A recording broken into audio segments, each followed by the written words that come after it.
Welcome back to another episode of the Bear Trap on the Boom Bus channel, Bears podcast by a Bears fan. I'm your host Terry, and today, here we go again. It seems like at least once every season I have to have this discussion.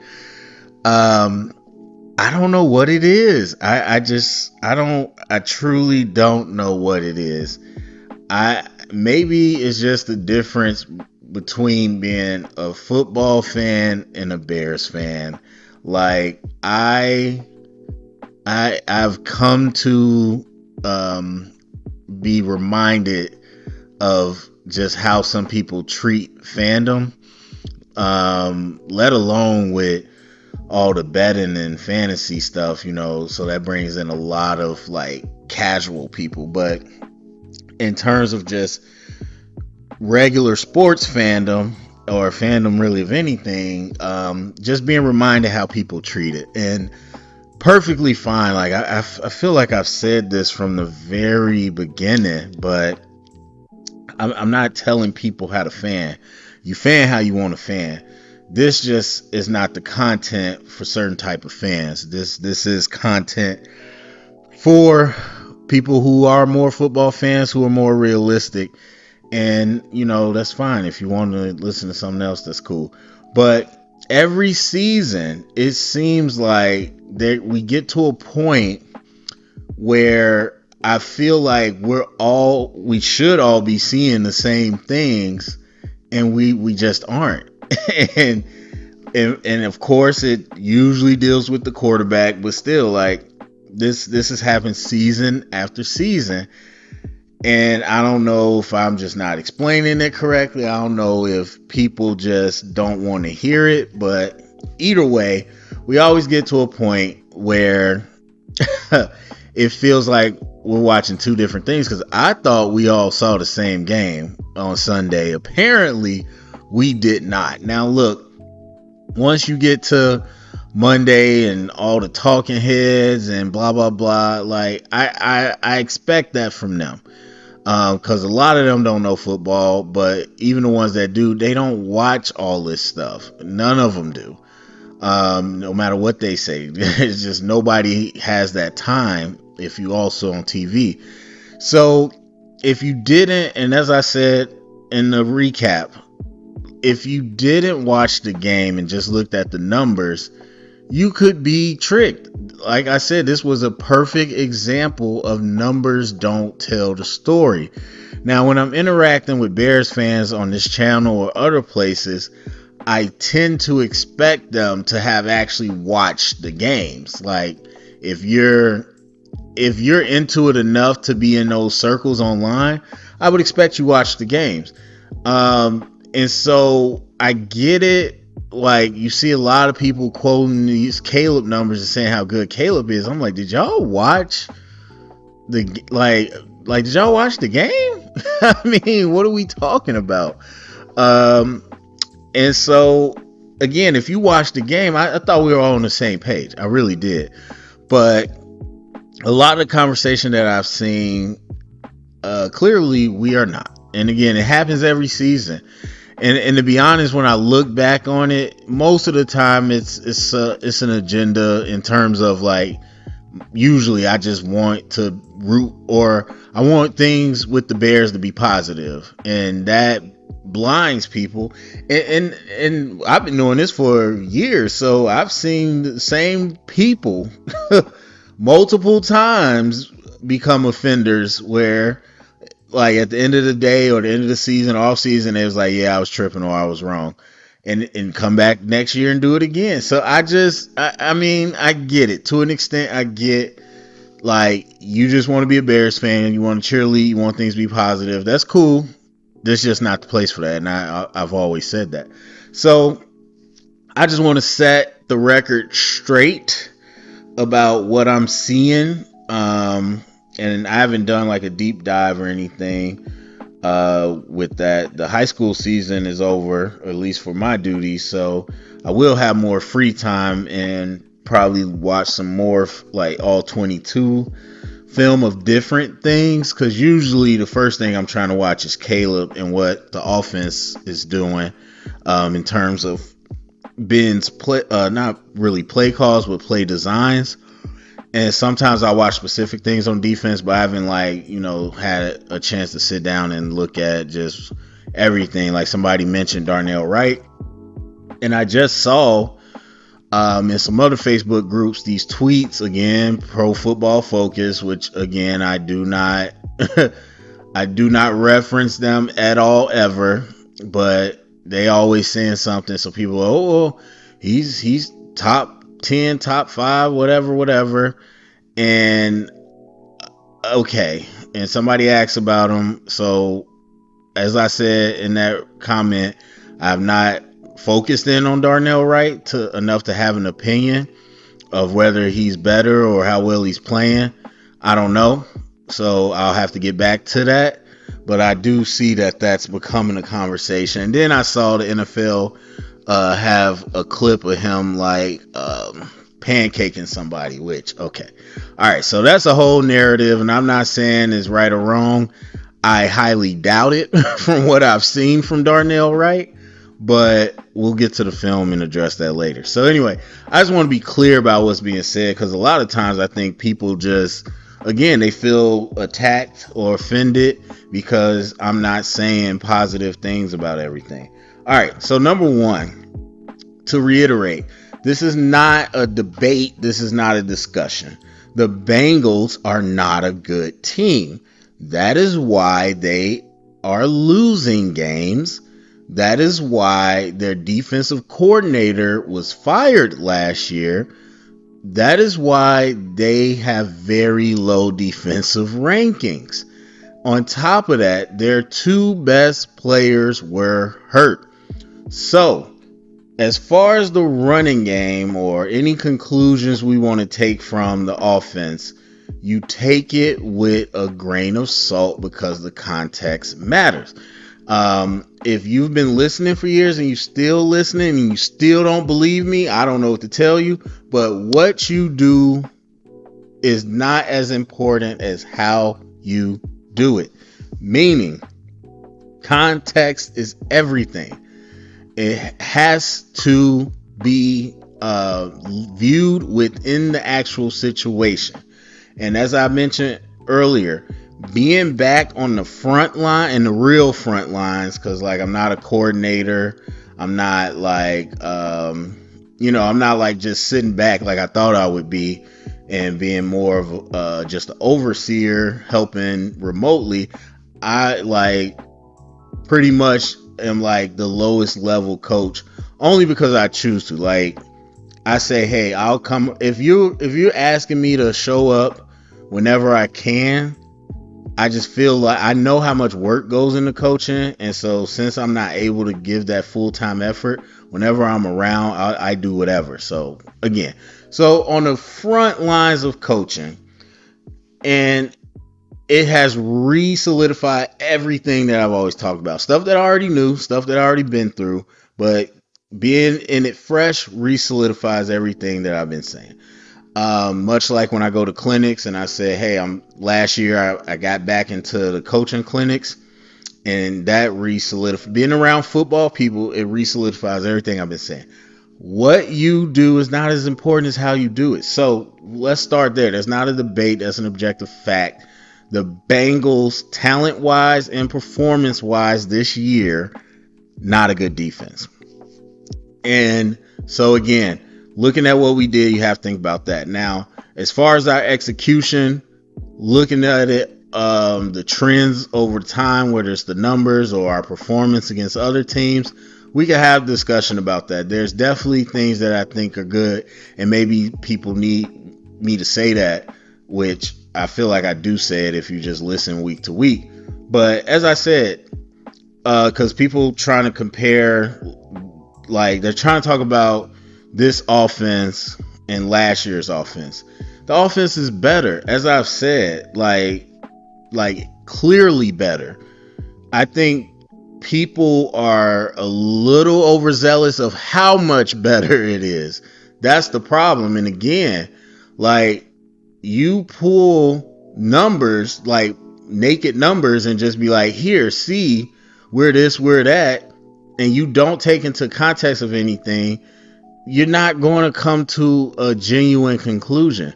It's the same thing like this game, just on a bigger scale. So if you look at these numbers and be like, oh, Caleb in offense was doing this, but if you watch the game, it wasn't that. And the weird thing is you got people that are like primary sources, like Caleb himself and Ben Johnson himself, who have been telling you week to week, despite these numbers and everything, or whatever people are saying, whatever conversations they have, they're telling you themselves it's not where it's supposed to be. Caleb is not where he's supposed to be. And then people will still sit here and try to fight you and tell you why you're wrong. And I'm like, what do you say when Caleb himself tells you the exact same things I tell you? Let alone the real football minds that are watching the stuff that are like, yeah, this is not looking good because of XYZ. So if you haven't been following along, the narrative so far, I don't want to say narrative, but the storyline of this season has been, we have gotten a inordinary amount of turnovers that have given us short fields. Sometimes we're in the red zone, many scoring opportunities. And as was noted in the game, and as we saw throughout the game, we don't convert a lot of those. Like we had, even in the Bengals game where everybody's like, okay, the offense was going crazy. We had 2 turnovers, or 3 in total, but one was the last, play where it was an interception. So I'll be generous and say we had 2 turnovers. We got 3 points off that. And then the Raiders game, the number of times we kept starting in the red zone and couldn't cash in. So because you have scoring opportunities, because you're putting points on the board or whatever, that doesn't necessarily mean your offense is operating the way it should. And I just feel like, as any smart football fan, we should know that.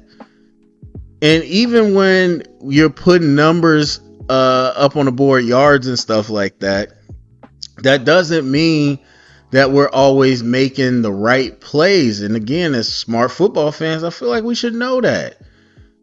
Like that stat line does not tell the whole story. So the things that we've been seeing throughout this year with Caleb himself has been continued to be true even in this last game. But before I get to Caleb, so all that to say, Ben Johnson, again, I've said this before, but I'll make it clear. The offense isn't that much better, but it's not a Ben Johnson's fault. It's not a Ben Johnson problem. It's a Caleb issue, and I've said that before. So in terms of what Ben Johnson can do, is you design an offense, you design plays that make football sense. And as I said, from probably week 1, or if not that, week 2, Ben Johnson's passing concepts are night and day from last year. They make way more sense than what we were seeing previously. And again, personally, just a lot of his offensive philosophy is something that I'm into. And I'm not going to break down what his offense looks like. I've done that before. Hopefully you've seen enough games, because it's pretty consistent in terms of what he's trying to do as an offense. Now, he might want to do more, and he's not able to with Caleb, and he said as much before that they'll add as they go. But as far as what we've seen as designing plays, play calling, it's been pretty consistent. So if you've been watching, you know what his offense is. So, and then of course his other job is to, as a coordinator at least, to teach the guys, get them in position. We are leading in false starts and everything, so there's issues with that, because we're a team that wants to use motions and cadence as an attack. He said this himself, and so we're not there yet, obviously. But outside of that, I think he's done a good job of teaching it. And then after the bye week, we saw a dramatic improvement in the run game, which I haven't done a film session on. But prior to the bye week, I was talking about how our double teams and our angles, we just weren't doing it right. And to the credit to last year, because nobody talks about it, we were just really missing on picking up stunts early in the season. And like the Houston game was one everybody talked about, then the Colts. But then after that, we cleaned it up for the rest of the season. Like every time I did a film session, the stunts weren't the issue. And just like we did that, we came out of bye week this year, offensive line cleaned that up, and we were performing better than we were before. And again, as I've said throughout the season, offensive line performance, of course, but really big props to Swift, who was he started to be more decisive and playing different. So credit to Bieniemy and whoever else, helped with that. So Ben Johnson, clear upgrade on offense. Never said he wasn't any of that. I haven't really made any comments on him as a head coach. I'm still kind of letting that go. And to be honest, like the elephant in the room that we got to talk about is Caleb. It's really hard to cleanly judge Ben Johnson with what he's having to deal with Caleb. So Caleb, that discussion has been consistent as well. There was nothing in the Bengals game that said anything different than what we've seen from Caleb. From the way Ben Johnson handles the play calls, from the inefficiencies we had in certain situations to sustain drives, all those same things were there. Yes, we ran the ball extremely effectively. Yes, Caleb was able to pick up yards running. That's not a new thing. And yes, our trick plays tricked one of the worst defenses in the league, who were playing rookies because their two best players was out. Like, that's what's supposed to happen. That's not new information about our offense. So there's that. And then what was the other thing I was going to say about even skipping offense, Caleb in general, it's the same issues that we've seen before.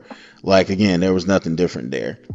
And then defensively, again, I don't understand how you could watch that and take anything else away from that other than that was one of the worst defensive performances we've seen in the last 3 years.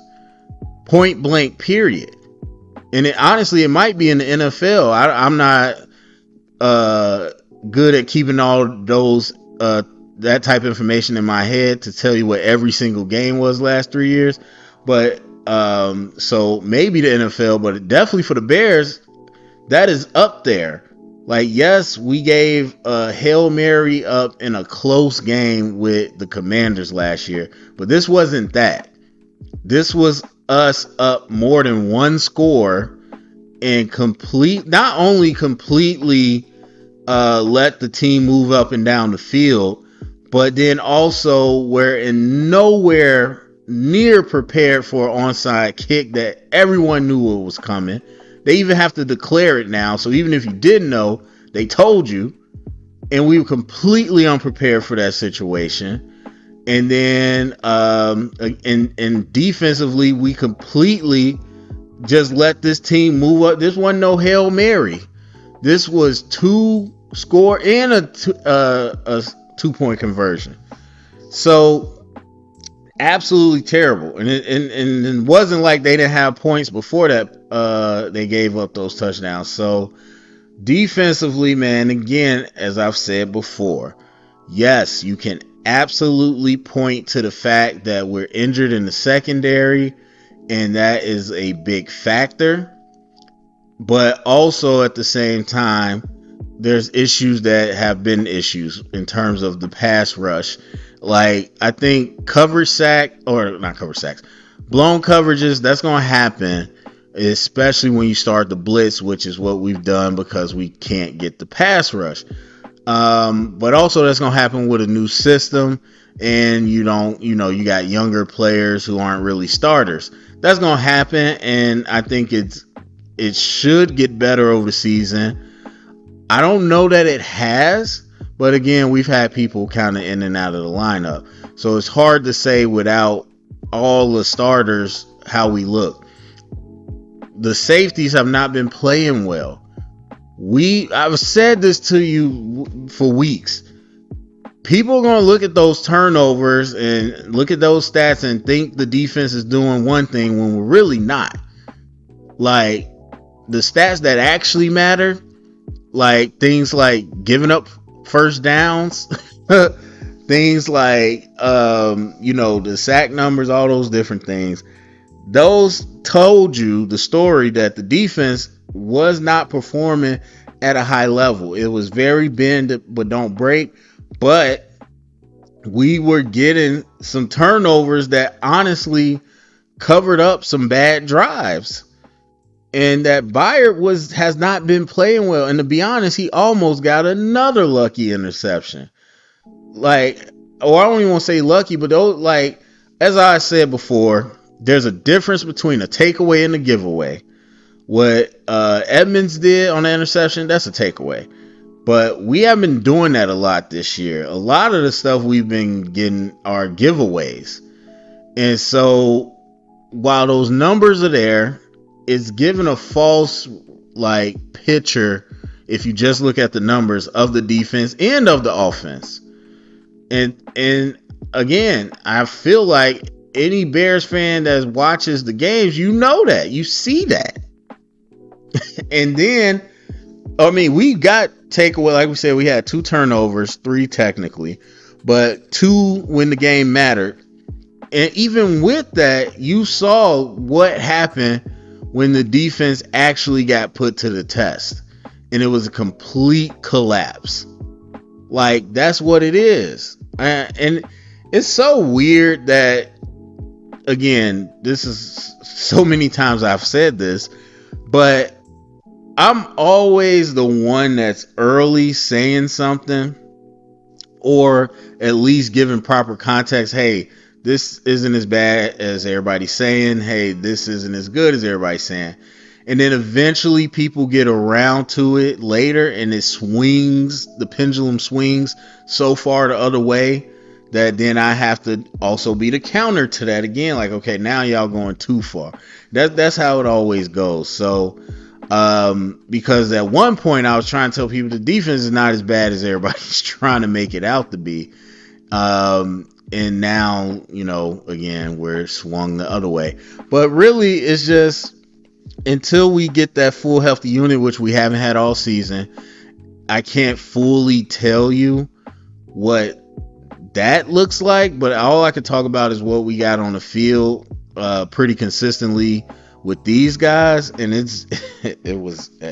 saw that.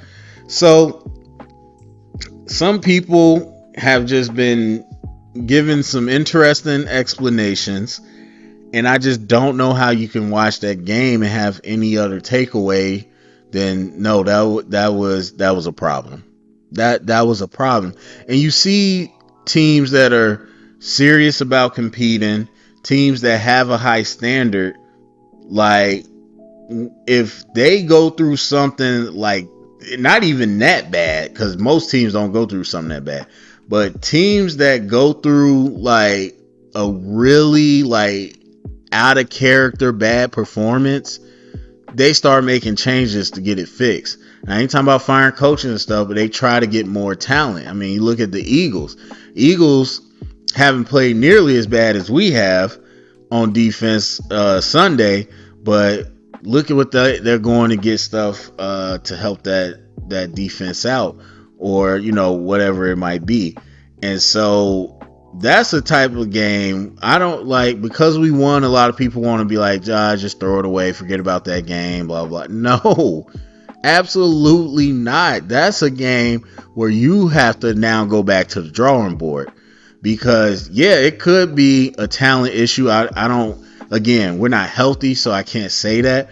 But you might not have enough talent and enough health to field the type of team that you need. So yeah, it might be a talent thing or it might be a teaching thing. I mean, you just happen to see they completed a pass. I think it was right before Higgins' touchdown, like the big bomb.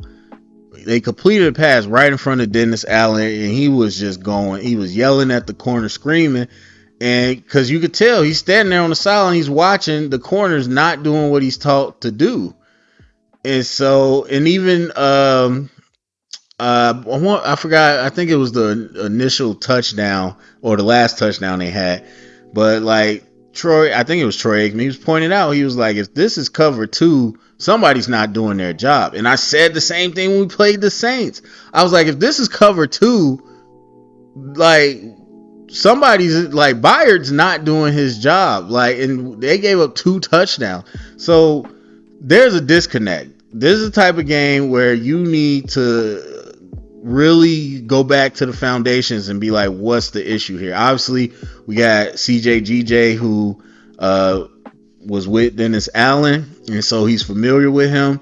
And I don't know, actually. He's got talent, but obviously he's been bouncing around for a reason. So I don't know what he's going to do, but he has the talent to help, especially if Kyler Gordon's out. I don't know how long he's out, but that's one move. But, trade deadline, everybody's talking about trades. But we'll see what we do. But after that performance, man, you got to kind of go back to the drawing board. So not really making a case on Dennis Allen right now in terms of his ability to coach, which I don't doubt. Like, I don't know why when people have a bad head coaching experience, people seem to think they can't be coordinators anymore. So I think he's going to be fine. But in terms of what the product is right now, we're dealing with the same issues. We're dealing with the same symptoms that we've been. It's just being exacerbated by the fact that our secondary is not healthy enough, and these backups are not doing their assignments in Byard. And then on top of that, we're getting so many turnovers. Not so many, but we're getting a number of turnovers that people are having a real false sense of where this defense is. So that's that on the defense. I talked about Ben Johnson, talked about Caleb, talked about offense, talked about defense. And the last thing, like, we have to live in reality, people. I know the whole cliche conversation about, hey, winning cures all, and I've talked about how that's not true. A win is not a win, and how people, when they act like that, they're not they're not actually looking at reality. But I am shocked in the fact that we were so close to losing. I am shocked that people still find a way to sit here and believe that just because we won, that all those issues we saw don't exist. Like, make no mistake, like these comments about Ben Johnson and the difference he makes, and like us winning the game is about one thing. Please understand that. It's about one thing. The Bengals missing a tackle. That is it. It ain't no Caleb driving down the field. There was nothing Caleb did. To be honest, he made 2 mistakes on that drive before that play.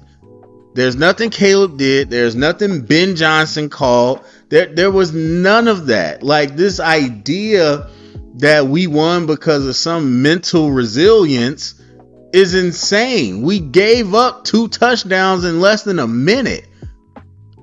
We completely missed the onside that didn't even travel 10 yards and should have been ours, even if we didn't recover it. Like, it was a complete collapse. I don't care that we won. It was a collapse. And everyone trying to spin these narratives is insane to me. Well, Eberflus and Ben Johnson. No, it is the Bengals missed a tackle. That is literally it. That is why we won. because the alternative to that is only one thing. We were able to get a field goal off, which would have been a tie, and it would have went to overtime. That's it. And then we don't know what would have happened from there. But that's best case scenario. All the other scenarios, we lose that game right there. So don't I don't know what to tell y'all. Just let's live in reality here.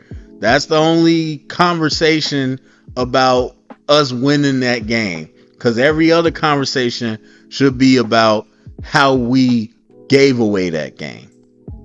All right, so that's where we are. I'm not gonna do an individual player breakdown. Like I said, I couldn't even do that if I wanted to. But I wanted to give a general breakdown of where we are, so we can all be on the same page. So love y'all. Be well. Be better, Bears fans. Go down to the comment section, get the convo started. Thumbs up, subscribe, share it around, and remember, stay up and bear down.